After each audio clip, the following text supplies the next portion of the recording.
Good evening, ladies and gentlemen. Welcome to Talk to Satv, sponsored by Grand Palace Hotel and Resort, where we dive into the deep discussions of most pressing global and national issues. It is my great pleasure to welcome you on another important episode where we discuss about the development and governance and the future of Bangladesh.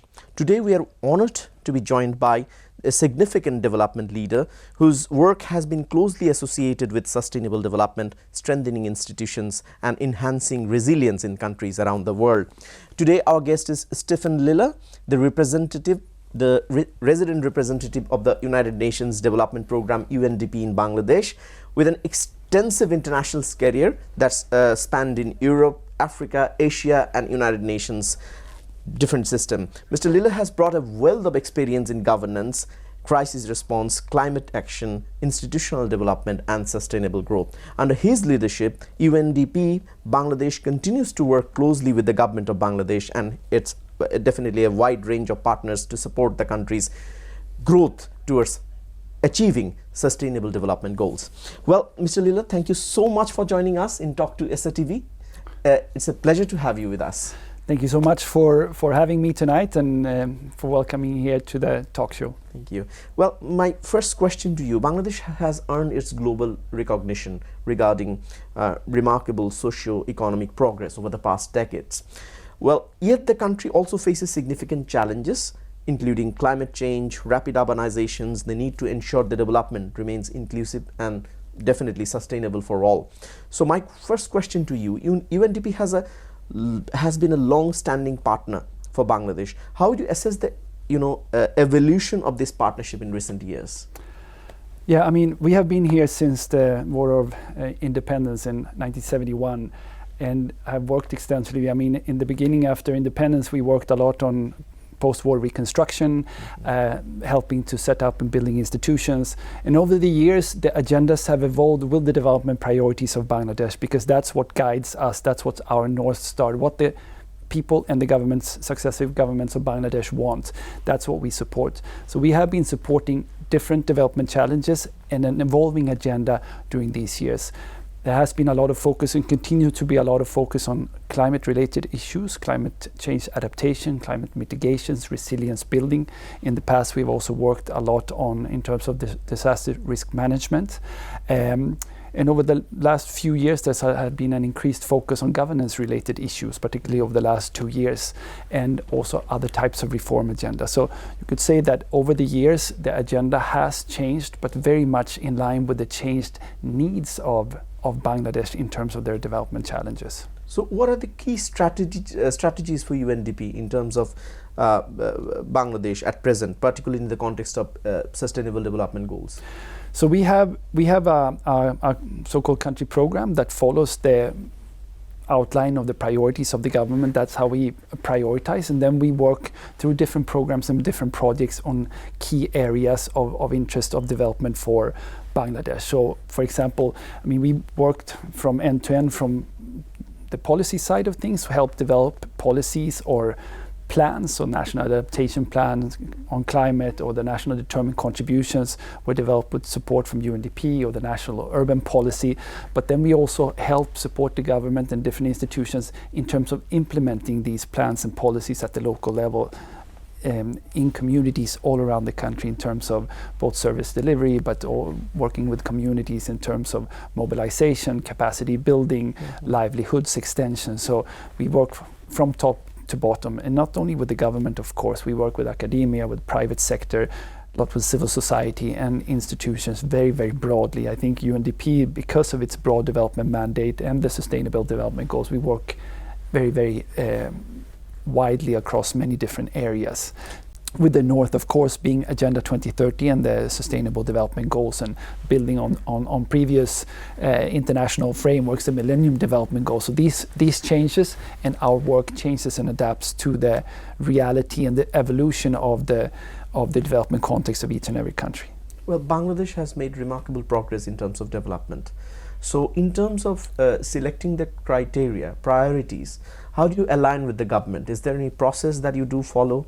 And how do you align with the government and the civil societies in terms of selecting what are the priorities for now in Bangladesh? Yeah, so we have these country programs that we develop every 4 or 5 years. So that sets the very, very large framework. And then during constant interaction with all the institutions, then we develop a program and projects. We get funding from many different sources, from bilateral partners. Some of them come from vertical funds, so-called funds, international climate funds, for example, and through different means. We also support in terms of implementing some of the loans that governments can take. In terms of if they take loans from a multilateral bank, we can support the implementation of that. So that's how we define the macro. Then we work with each and every ministry. So in the case of Bangladesh, our main counterparts would be, for example, the local government division. So there we have, some of you might know programs like the village courts, which we have supported for many years across the country, with support with the EU and other partners. We have another program that's called Logic on climate change adaptation, also a large program all around the country. National Urban Poverty Reduction Program also on building urban resilience.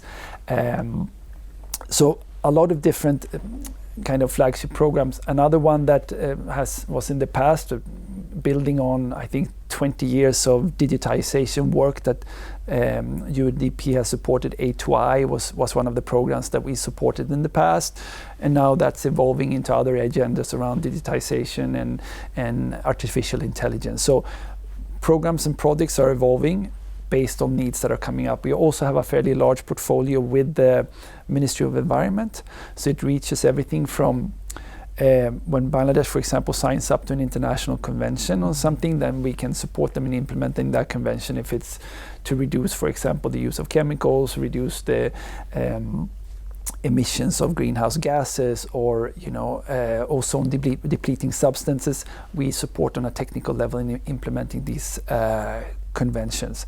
And then with many other ministries, we do the same thing. We also, apart from working directly with the government, we have quite extensive work with the judiciary as well. So that has also a long-standing history of joint work, particularly with the Supreme Court. And also we have unbroken programs and projects with the Bangladesh Parliament Secretariat since 1997. So actually yesterday, now there's a new cohort of parliamentarians. I think 3 out of 4 parliamentarians or MPs are now new. So we are supporting the Bangladesh Parliament Secretariat in terms of organizing introduction course for some of the new parliamentarians on rule of procedures, on the constitutions, and parliamentary work. So these are just some areas where we have engaged for many years, and where this kind of partnership and the evolution and the focus of that changes with the tides and with the emerging priorities of the successive governments. Well, you have a large experience working in Africa and Asia, in different parts of Africa and Asia. In terms of, you have already mentioned about the flagship programs. So do you really see any change that really moved you personally? If you could choose a flagship program that really made a significant change in terms of the development? I mean, there's many of those. I mean, I'll take one from Bangladesh that I feel that we had a very large involvement as UNDP as the technical lead, but together with several other UN agencies and a large number of development partners. It was the recent support of the Bangladesh election commissions and the elections that were held in February last year. So that was, it's built on many years, or in previous administrations, also support of UNDP to the Bangladesh elections commissions. In 2008, we had a large program. So, for example, the national ID cards that you have today, they were developed actually from a government UNDP program. So this time around, we also supported the Bangladesh election commission almost as soon as they were sworn in. They reached out to UNDP and the UN to ask for assistance and support. We feel that a needs assessment mission from the UN centrally, and that kind of outlined the mandate and the type of support that the UN could provide. That was formulated in the program, and then we supported with everything from procuring the equipment to do the voter registration, to update the voter list, which is the very basis of the election. So I think 5 million new voters were registered last year, and the lists were cleaned up. So procuring that equipment. We supported, training of officials in Bangladesh Election Commission all around the country. We set up a AI-powered platform to track misinformation and disinformation. So even on election day, you could see, in real time if these type of posts were coming out. Also, a lot of support in terms of inclusion of vulnerable groups, people with disabilities, women, vulnerable persons, all across the country. So that was quite a comprehensive support. It was technically led by UNDP, but UNESCO was there, UN Women was there, UNODC was there. So quite a combined effort. And I don't need to speak to that, but there was a turbulent year and a half, and people are at least asking me 1 or 2 weeks before the elections, is there going to be an election? And I think we were quite confident how we were seeing that the preparations were happening. And even the ink, that most of you have wondered how you get off, we actually procured that as well. So it came in 4 full airplanes to Bangladesh, the months before the election. So even those small details, we were there. Of course, all the work was led by the Bangladesh Election Commission, and we were there in support function. But also, of course, the success of that had to do with the political parties, the security forces, and the Bangladeshi people. But I think that's a recent example of how when national institutions and government and international partners can come together and support an important process. And of course, there were a number of donors that were funding the Japanese and the Swiss and the Swedes and the Norwegians and the Brits and others as well. So I might forget one of them now, but so it was quite an important coalition in terms of supporting this very important transition in Bangladesh. That's wonderful. You've already mentioned about an inclusive, free and fair election and how UNDP has played its role towards achieving that. And you have also mentioned about the collaboration with the judiciary. If you could enlighten us, because it's very important to have an able judiciary, independent judiciary, to ensure the rule of law in the country. So if you could enlighten for our viewers that how UNDP is working with the judiciary in terms of achieving those goals. So we have worked, of course, with the judiciary for decades, but the new Chief Justice that was sworn in 2024, Refat Ahmed and Zubair Ahmed. Both of them. But with Refat Bhai, we started. He launched. I met him just a couple of weeks into his appointment. He launched a very ambitious roadmap in terms of judicial independence and efficiency, outlining all the different pillars that he saw was the evolution that was needed in terms of reaching more judicial independence, but also efficiency. And what we supported them with is that he did a roadshow all across the country to meet with judges in different parts of the country to discuss the roadmap, to get inputs, insights, information, and idea how to strengthen the roadmap, the ideas, and evolve the agenda. So this kind of reform was very much initiated and pushed from inside of the judiciary. What UNDP did there is that we participated and supported in organizing the roadshow. So personally, I think I traveled to 6 or 7 cities around the country for these different roadshows. We also mobilized a number of international partners as well. So, and the executive also showed up. So it was almost a year of discussions around what was needed, how can that be done. And some of the things that also came out of those seminars during the roadshow was the idea around commercial courts that had been discussed for many years here in Bangladesh as well. And now, based on that roadshow, it came up, the ordinance, and that was passed. Maybe now some modifications are happening, but the commercial courts are being set up. So that whole process, we also accompanied from the start to the very end. And there were some legislative pieces as well that were developed that did not now pass in the parliament, but all the indications that we get is that they will be further discussed, and these are some of the reform areas that also the current government is very keen to continue with. So I'll stop you, and we will come back after the break. Ladies and gentlemen, now it's time to go on a short break on Talk to Satv, sponsored by Grand Palace Hotel and Resort. Please do come back after the break.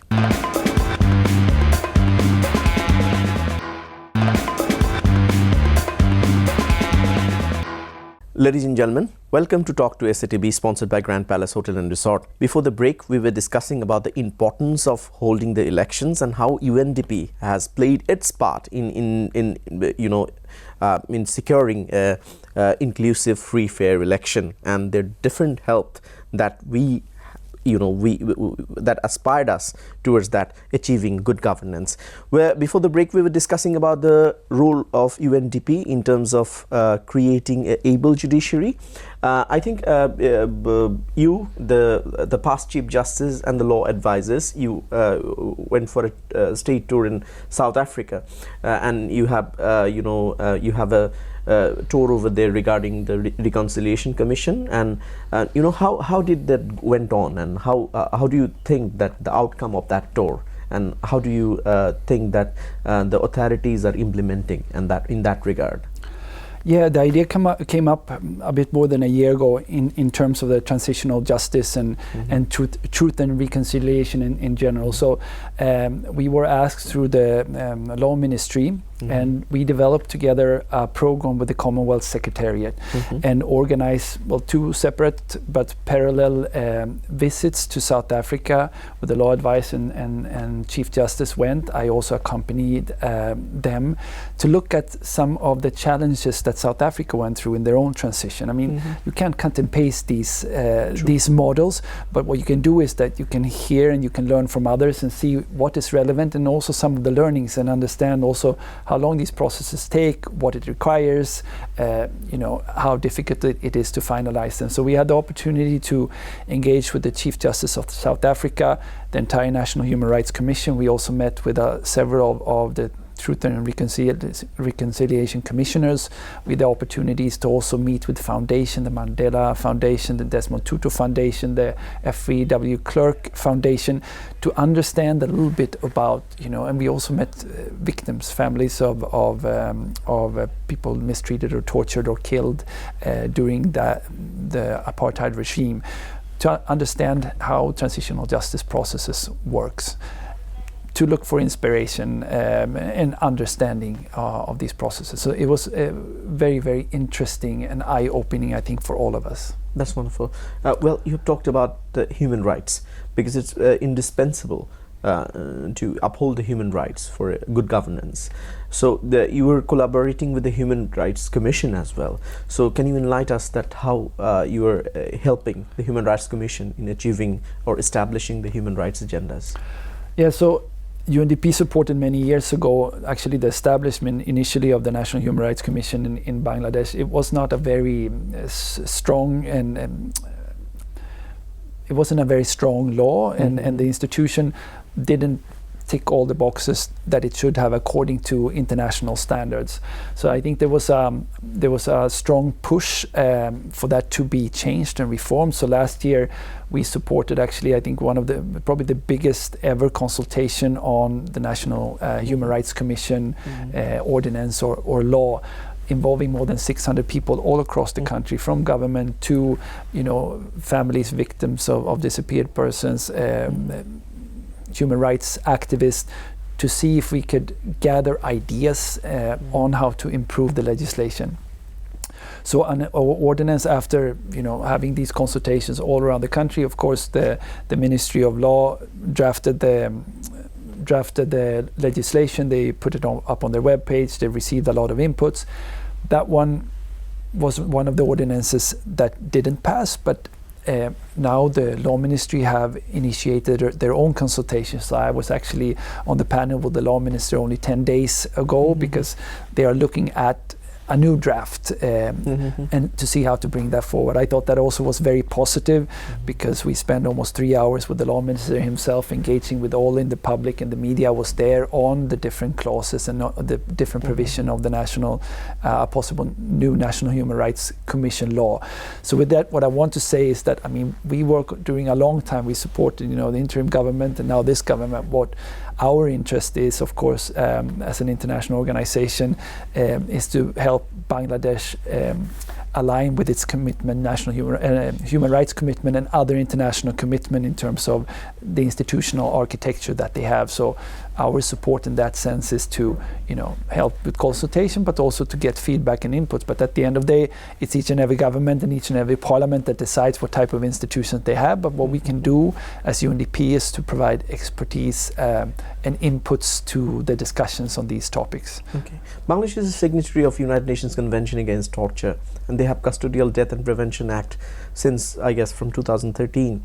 But still, there was a biggest problem in terms of implementation.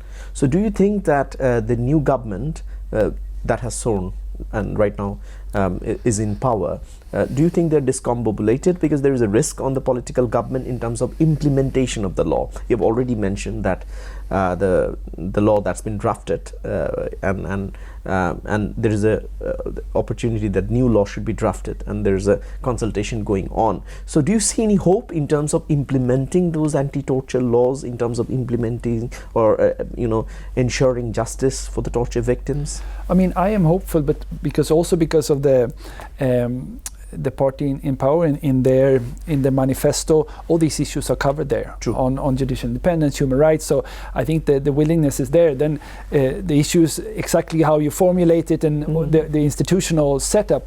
But I think that's good, and it's fine if that's discussed, and that should be discussed at length with all possible parties. So you don't want to rush these things either.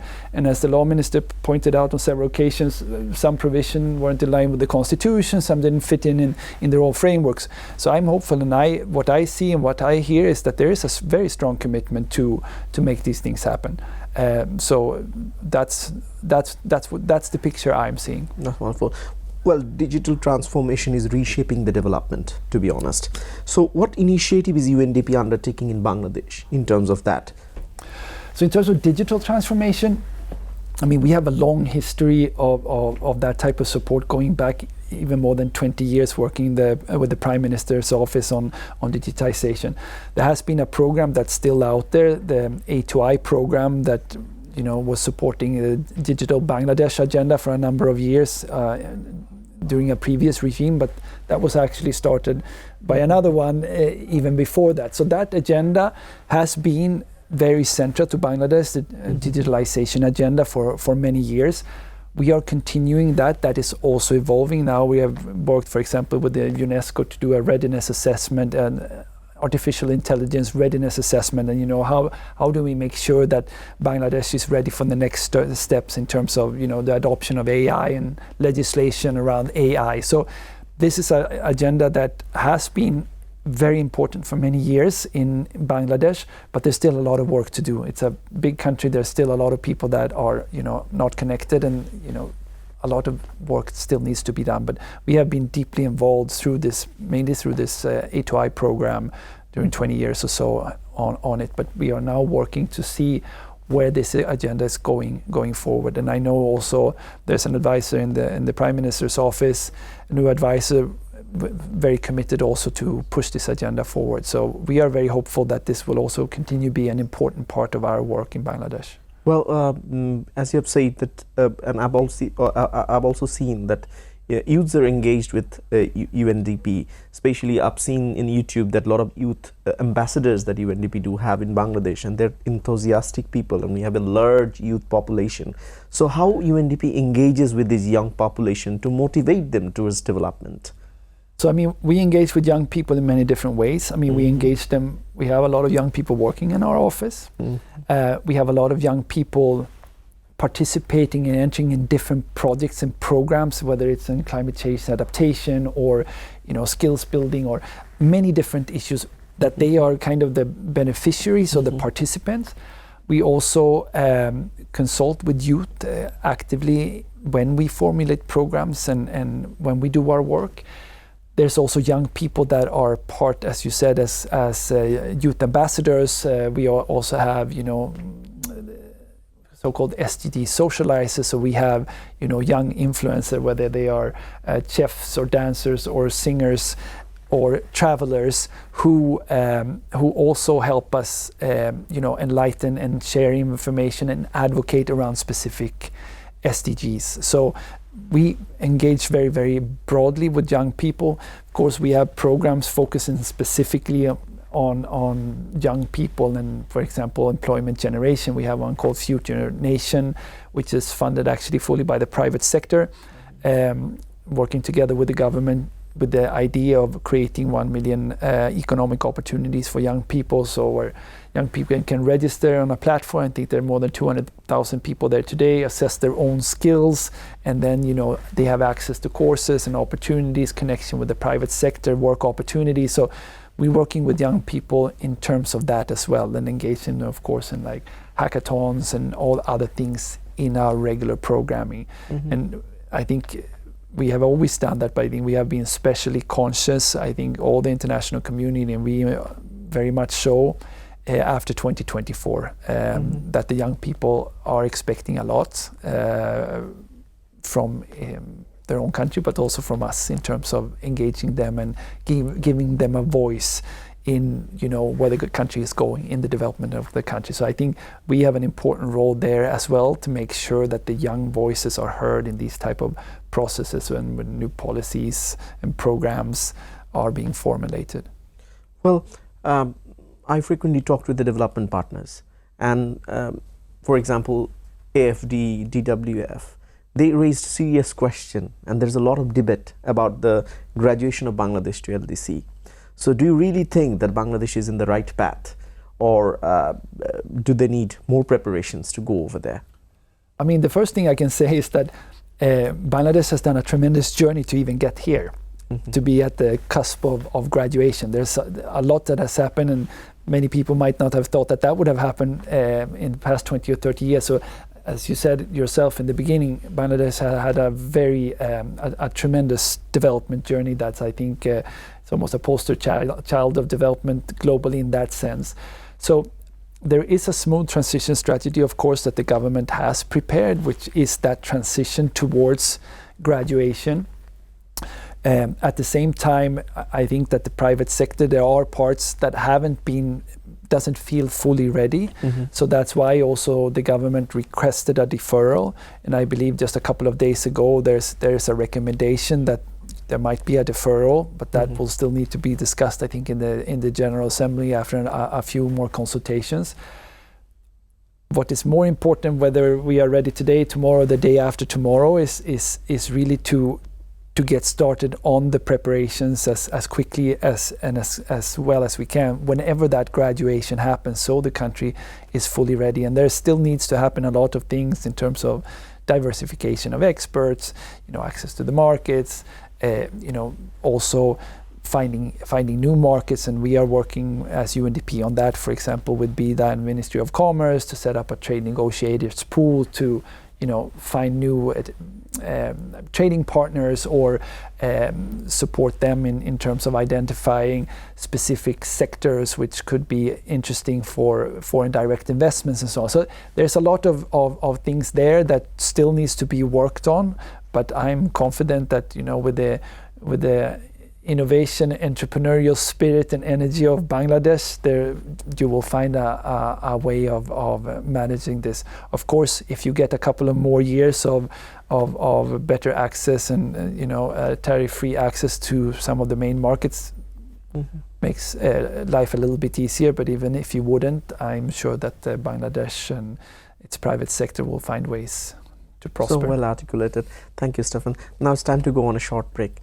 Ladies and gentlemen, now it's time to go on a short break on Talk to Satv, sponsored by Grand Palace Hotel and Resort. Please do come back after the break.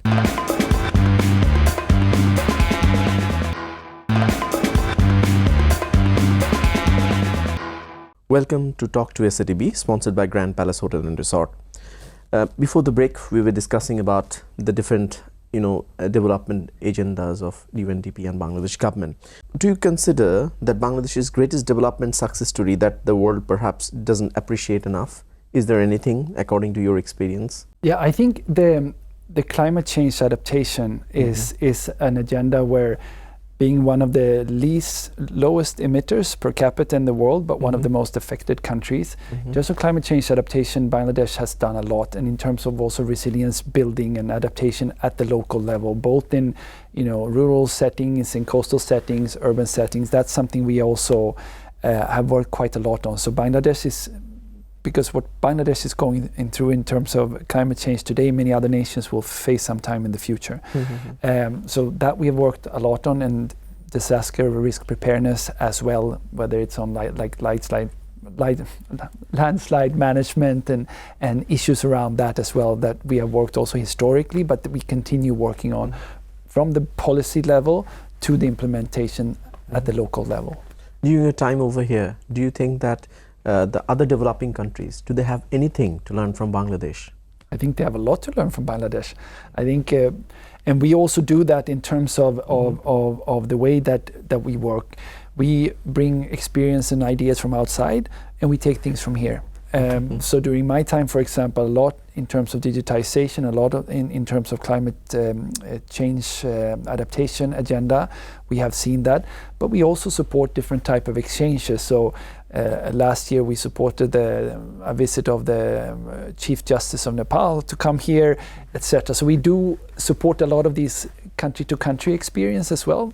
And Bangladesh has many areas where they can share knowledge and experience in their very impressive development journey. Well, when you have started this journey, working in the development sector, there must have been a passion. There must have been a passion to work for the people. So, what was the story behind it? If you could, share that for our young viewers. Yeah. So when I was very young, I think maybe 15 or 16 years old, I always had a dream to work. I thought at the time as a Swedish diplomat or for the United Nations. So when I was 15, I actually called the Ministry of Foreign Affairs in Sweden to ask them, it's like, okay, so if I want to be a Swedish diplomat to work with the UN, what do I need to do? And they're like, wow. Oh, you need to learn languages, you need to, study, very general but broad knowledge. And languages are very important. And I think maybe 6 or 7 months after that, I went as a foreign exchange student to the US for a year to, brush up my English. And then, I studied, and then after I finished studying in Sweden, I studied in Mexico, and then, I worked around in many different places. So I had a dream since I was yet very young that I wanted to do this type of work. And I can say after more than 20 years doing this work, that I still wake up every single morning wanting to jump out of bed and get to work. So it's nothing I've regretted. I still have that same passion, and feel very, very fortunate that I have been able to meet so many fantastic people, and I have the opportunity to learn on the job every single day, which is also something that's I feel very fortunate about. That's wonderful. In this more than 2 decades of your work, you have been to different places of Africa and Asia, and of course in Europe. So definitely that must have given you a satisfaction. There must have been some incidents that has given you immense satisfaction that promoted him to go again. So can you share us like one or two experience? There's a lot of them. One in my previous assignment when I was in Uruguay, actually in Latin America. I've also worked in Uruguay, Panama, and Colombia in Latin America. UNDP, and we supported Uruguay to issue their first sustainably linked sovereign bond. So a government bond that connects their foreign debt to indicators in the national determined contribution. So connecting their foreign debt interest rates to how they perform on their environmental targets. Wow. Quite an innovation. And we supported that whole process of developing it, but also, following up. They issued for us $1.5 billion and then $700 million. So $2.2 billion of their foreign debt is connected to the performance on their environmental indicators. That's, one of these things that has real big impact. Many other things also. I was part of the group that set up or led the work to when I worked for the UN Office on Drugs and Crime, not with UNDP, to start the work on maritime piracy more than 20 years ago as well in Eastern Africa. So you get these bits and pieces that you're part of processes and you're part of context where you can make a contribution, and that's at least very satisfying on a very personal level, and that's what keeps that energy, keeps that fire going within you, to feel that you have contributed to some of these big things. But there's many examples, but yeah, those are some of the small ones. And of course, I feel very proud about what UNDP has done in Bangladesh and what we can keep on doing with the Bangladesh government and Bangladesh people for 50 years. We feel very much part of Bangladesh development journey and story. So throughout this journey, your family must have been very helpful, or they must have encouraged you. Without them, it definitely wouldn't have been possible. So tell us something about them. Tell us something about your Bangladeshi colleague, how they have inspired you during these 4 years. Yeah, so this is actually the longest assignment we've had for 4 years. So up until Bangladesh, none of my children had been in any school for more than 3.5 years. So I think we moved 9 or 10 times internationally as a family. I have 3 children. One is grown and she finished studying. She's working in Sweden. I had two of my boys were here and then studied at the American International School here in Dhaka.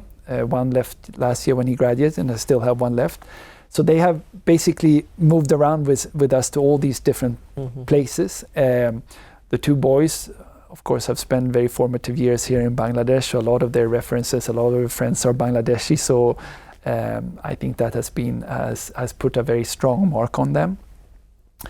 In terms of colleagues and people, I get inspired, particularly when I do travel here in Bangladesh, and I've traveled extensively all over the country, meeting some of the local communities, the resilience, the drive, the entrepreneurship, and the young people is something that has inspired me deeply, particularly women-headed households out in communities around the country. It's been remarkable. Of course, the same. I have a lot of admiration for all my colleagues working in my office and working on these issues as well. But interacting with people around the country in different settings and different contexts has been extremely rewarding and very humbling as well at the same time.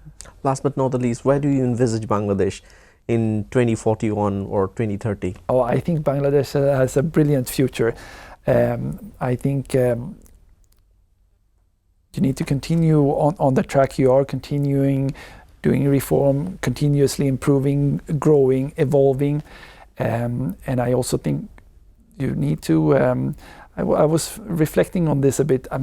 I wish that the way that I have been received here during my 4 years, from the highest level of government to the very local people in the local communities, I wish the way that I have been treated here, that all of you would treat each other in that same way. I think that would be a very good thing for Bangladesh. That's wonderful. Stefan Liller, it's wonderful talking to you. It was an absolute pleasure to have you on my show. Thank you so much. Thank you so much. Thank you. Ladies and gentlemen, we have talked with Stefan Liller, an amazing friend for Bangladesh. During these years in his tenure over here, he talked intensively about the efforts that UNDP has made regarding the women empowerment, to independence of judiciary, towards the development, towards the engagement of youth in achieving the sustainable development goal. The people of Bangladesh is very grateful during this journey and the effort that he has made for us for achieving the sustainable development goal of this country. So our viewers thank him for his support and for his contribution that he has made for this country. Ladies and gentlemen, now it's time to go for this week. Do come back next week. Allah Hafiz.